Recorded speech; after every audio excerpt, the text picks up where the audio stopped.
सड़कों पर बिला जरूरत घूमने वालों पर जुर्माने आयद करने का सिलसिला जारी है।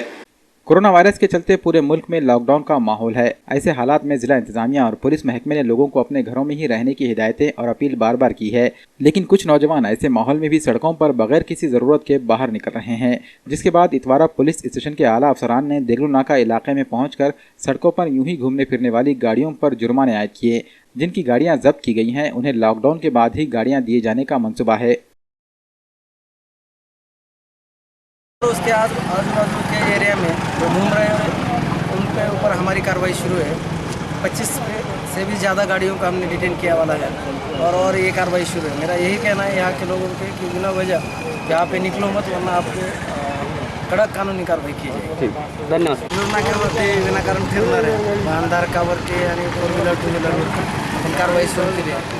साधारण 25पेक्षा जास्त वाहनांवर आपण कारवाई केली आणि त्यांच्याकडून प्रत्येकी 1000पेक्षा जास्त दंड वसूली सुरू आहे. इथून पुढं जे बाहेर फिरतील त्यांना सांगा की घरी राहा, stay at home, stay safe.